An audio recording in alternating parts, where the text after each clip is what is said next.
let's continue with what we've been working on. Before we go ahead and add collisions to the enemy, what we're going to do is we're going to add in a tile map. Now, we're not going to worry about putting collisions on this tile map. It's going to be very simple. I'm going to create a new tile set here and go down to the tile set editor at the bottom. And I'm going to go ahead and add in this one here, which you'll need to download off the classroom if you have access to that.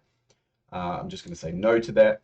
I want these tiles to be 24 by 24, and I want the tile size to be 24 by 24 over here. Now I'm just going to go down here and I'm going to add a couple of these tiles. I'm going to add these 6 just in here. Okay, and then what we're going to do, it's going to pick a random one of these every time we go to paint. So over here on the terrain sets, we're going to add an element.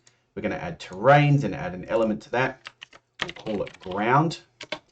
And because it's not very noticeable, I'm going to change this color to like bright green or something.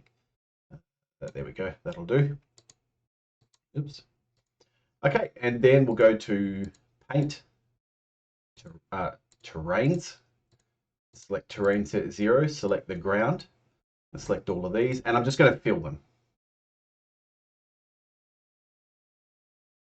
Okay, so it's just going to select a random one of these here. Before we do anything else, so we're going to go to the probability, and we're going to turn this up to 20, and then we're going to click on that. Okay, so this one here is going to be the most common one. These other tiles will be less common. So now if I go back to my 2D world, I'll maximize that there. Close this here at the bottom. I will need the tile map open though. Select terrain, select ground, and I'm actually going to use the rectangle tool here. Just going to draw a rectangle. You'll see if I turn the grid off, how do I turn the grid off? There it is.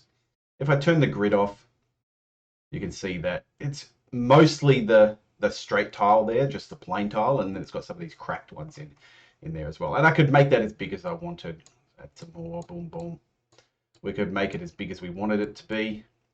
That'll do for now. If I hit play and test that, oh, it's behind everything. So let's bring this back, and we'll go to the ordering of this, and we'll set the Z index to -1, just so it's behind everything else. There's our little player. And if you don't like how noticeable it is, you can go to material, visibility, modulate, and turn the alpha down. And then test that, and we get that there. All right, so that's just a short little video just to add in a background before we do anything else.